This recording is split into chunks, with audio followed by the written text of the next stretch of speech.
నమస్కారం. పాత సినిమాలో పాట, అట్లాగే కొత్త సినిమాలో కూడా. ఈ మధ్య 'పవన్ కళ్యాణ్' సినిమాలో పాట, అంతకుముందు 'ఏఎం రాజా' పాడిన పాట. ఆడవారు మాటలకే అర్థాలే వేరులే అర్థాలే వేరులే అని పాత పాట ఉంది, కొత్త పాట ఉంది. ఈ కొత్త పాట విషయం ఎందుకంటే 'పవన్ కళ్యాణ్' సినిమాలో ఉంది కనుక పాట, ఇవాళ 'పవన్ కళ్యాణ్' మాటలకు అర్థాలే వేరులే అని పెడార్థాలు తీస్తున్న ప్రతిపక్షాలు ఉన్నాయి. స్వపక్షం కొంచెం ఇరుకున పడ్డ సందర్భం చూస్తున్నాం మనం. ఇందులో ప్రధానంగా ఈ తిరుపతిలో మనకు వైకుంఠ ద్వార దర్శనం కోసం ద్వార దర్శనం ఏమో కానీ మొత్తం మీద 6 ప్రాణాలు హరీమన్నాయి. 6 ప్రాణాలు, అమాయక ప్రాణాలు పోయినాయి, భక్తుల ప్రాణాలు పోయినాయి. ఈ దానిలో విషాదకరమైన సంఘటనే కానీ ఆసక్తికరంగా కొన్ని పరిణామాలు జరుగుతున్నాయి. మొన్న దాని గురించి విశ్లేషించుకున్నాం. అందరూ కూడా ఒకటి ఏంటంటే, మొత్తం మీద అధికార పక్షం, ప్రతిపక్షం, అధికారులు, అనధికారులు అందరూ కూడా తేల్చేసింది ఏంటంటే, ఒకేసారి గేటు తెరవడం వల్ల క్యూ లైన్లో చేరే క్రమంలో 2500 మంది, కేవలం 2500 మంది క్రౌడ్ ఏర్పడి 6 ప్రాణాలు పోయినాయి. అందులో 5 ఏమో తొక్కిసలాట్లో, ఒకటి వేరుగా. ఏదైనా సరే ఇది సరైనది కాదు అని అందరికీ అర్థమైంది. గేట్లు తెరిచే క్రమంలో అధికారులు తప్పు చేశారని ఇప్పటికే ఆల్మోస్ట్ తేల్చేసినట్టు లెక్క. కానీ ఇందులో శవాల మీద పేలాలు ఎదుర్కొనే రాజకీయాలు మొదలవుతాయి కదా.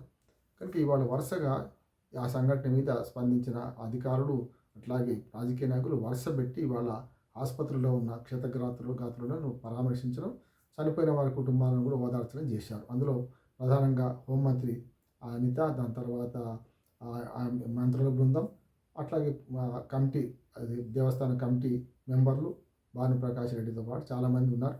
వాళ్ళందరూ వెళ్ళి పరామర్శించడం మొదటి దశ. రెండో దశకు వచ్చేసరికి ముఖ్యమంత్రి గారు ఎంటర్ అయ్యారు, చంద్రబాబు నాయుడు గారు.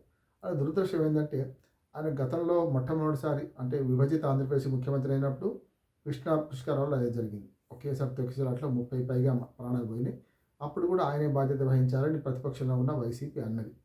ఆ తర్వాత దానిలో 2-3 లోపాలు జరిగినాయి. ఆయన ఒక ఫోటోలకు పోజిస్తూ ఒక వీడియో తీయించుకుంటూ పోయాడని, అదొక డాక్యుమెంటరీ తీసే క్రమంలో ఇది జరిగిందని, అట్లాగే కొందరు మహానుభావులు, కొందరు పండితులు ఆ 2.5 నిమిషాలలోనే అందులో గంగలో మునగాలి, అప్పుడు మాత్రమే పుష్కర పుణ్యం దక్కుతుంది అంటే, అది కూడా ఒక మూఢనమ్మకంగా ఉండి ఆ 2 నిమిషాలు అందులో మునుగుదామని చెప్పి వెళ్ళడం, ఇవన్నీ జరిగినాయి అంటున్నారు. సరికి అట్లాగే ఇక్కడ అటువంటి మూఢనమ్మకాలు ఏం లేవు. కానీ వైకుంఠ ద్వార దర్శనము అనేది చేసుకుందామని ఆసక్తి ఉన్నది. 1,20,000 టోకెన్లు ఇష్యూ చేస్తాం, ఫ్రీ టోకెన్స్ ఇవన్నీ కూడా అని చెప్పి తిరుపతిలో 9 చోట్ల ఈ సెంటర్లు పెట్టారు. అందులో ఒకే సెంటర్ దగ్గర పెద్ద ఎత్తున తొక్కిసలాట జరిగింది. దీనికి కారణం స్పష్టంగా అందరూ అంటున్నట్టే, గేట్లు అంటే అంత లోపలికి క్యూ లైన్లోకి పోవడానికి అవసరమైన గేట్లు తెరవడంలో అంతకుముందు ఒక పద్మావతి ఉద్యానవనంలో ఉన్న లోపల అందరిని పెట్టేసి ఒకేసారి గేట్లు తెరవడం వల్ల వచ్చిన సమస్య అంటున్నారు. సరే, అది ఎంక్వైరీ వెళ్తుంది. కానీ దీని మీద చంద్రబాబు నాయుడు గారు వచ్చి వెంటనే తాను ప్రభుత్వంలో ఉన్నారు కనుక అధికారులను మందలించాడు. ఇటువంటి పొరపాటు మరోసారి జరగొద్దన్నారు. ఇది పెద్ద ఎత్తున అన్నారు. అన్న తర్వాత పవన్ కళ్యాణ్ ఇక్కడ వివాదాస్పద వ్యాఖ్యలు చేసిందంటే, పవన్ కళ్యాణ్ మళ్ళీ దాని వెనుకనే పవన్ కళ్యాణ్ గారు వచ్చారు. ఆ వెనుక వచ్చిన జగన్మోహన్ రెడ్డిని ఆపారు. ఎందుకంటే పవన్ కళ్యాణ్ రుయ్ హాస్పిటల్లో ఇవన్నీ వీళ్ళని పరిశీలిస్తున్నారు, వీళ్ళను క్షతగాత్రులను పరామర్శిస్తున్నారు, మీరు ఆగండి అంటే ఆయన వినకుండా కారు దిగి నడుచుకుంటూ వెళ్ళాడు. ఈ లోపల పవన్ కళ్యాణ్ గారి పర్యటన ముగిసింది. ఆయన ప్రెస్ మీట్కి వచ్చారు.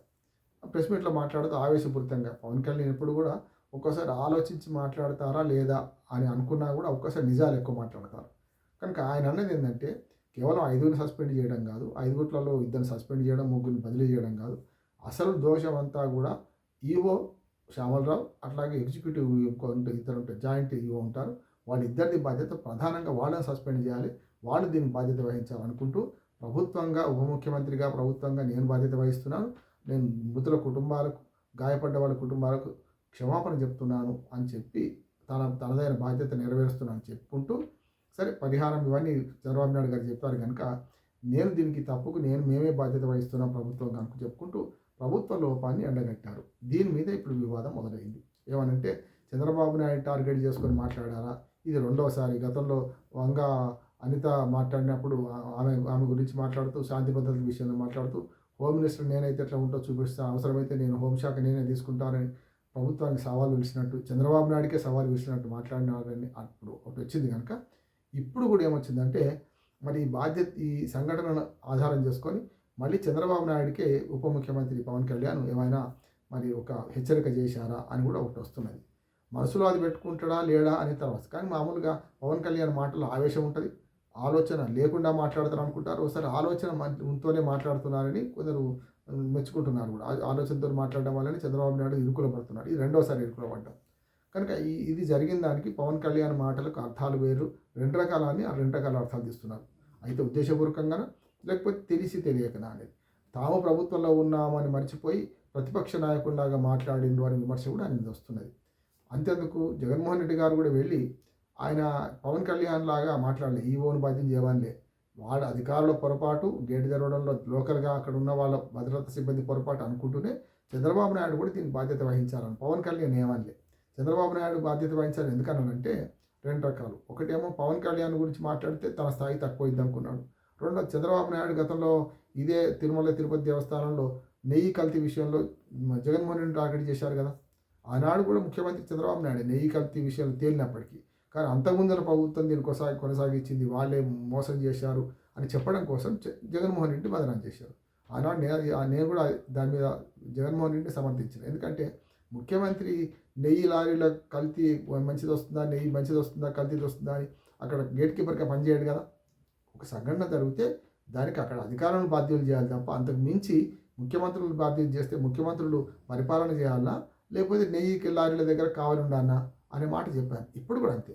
ఈ తొక్కిసలాంటి దగ్గర చంద్రబాబు నాయుడు కర్ర పట్టుకుని నిలబడతాడా, పవన్ కళ్యాణ్ నిలబడతారా? నిలబడ్డ అధికారులు ఎవరో వాళ్ళు సస్పెండ్ చేయాలి.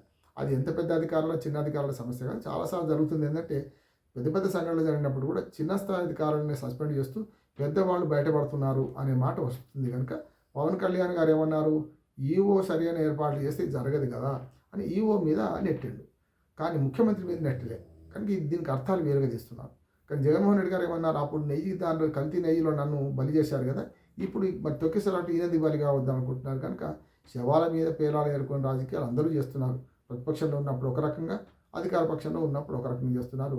కనుక దురదృష్టం వెంటాడితే మంచి చెడు అవుతుంది, చెడు మంచిది అవుతుంది అన్నట్టు మరి వాళ్ళ తొక్కిసలాట సంఘటన మరొక ఉరితాడుగా చంద్రబాబు నాయుడుకి చుట్టుకుందని నేను అనుకుంటున్నాను. రెండోది ఏంటంటే ఈ మొత్తం తేవాల్సింది ఏంటంటే భక్తులు కూడా కొంత సమయం పాటించకపోవడం జరుగుతుంది. అంటే భక్తులు కూడా చావు దగ్గరికి దాకపోయి వచ్చినట్టు వైకుంఠ ద్వార దర్శనం కాస్త వారు వైకుంఠ ద్వార నిజంగా చనిపోయిన వాడు వైకుంఠ ద్వారం నుంచి వెళ్ళారో లేదో తర్వాత సంగతి, కానీ వాళ్ళ ప్రాణాలు పోయినా వాళ్ళ కుటుంబాలు అనాథలైనరు. దీనికి ప్రభుత్వం ఎంత ఆదుకున్నా ప్రాణాలు తిరిగి రావు. కనుక ఇప్పటికైనా ఇట్లాంటి క్రౌడ్ వస్తున్న సందర్భంలో రేపు మనకు అయ్యప్ప స్వామి పూజలు ఉన్నాయి. అట్లాగే మన అయ్యప్ప మనకు అక్కడికి పోతున్నారు చాలామంది. అట్లాగే మరి వారణాసి మహాకుంభమేళా ఉంది. వీటి విషయంలో కూడా ఇటువంటి తొక్కిసలాట జరిగిన సంఘటనలు చాలా దేశవ్యాప్తంగా చాలా ఉన్నాయి. కనుక వాటి గుణపాఠంగా తీసుకొని తగిన ఏర్పాట్లు ఏ రాష్ట్ర ప్రభుత్వమైనా ఎక్కడైనా దేశవ్యాప్తంగా చేయాలని కోరుతూ మరొకసారి ఇటువంటి పొరపాటు జరగకుండా తిరుమల తిరుపతిలో కూడా మంచి భద్రతా ఏర్పాట్లు చేయాలని కోరుతూ ముగిస్తున్నాను. నమస్కారం.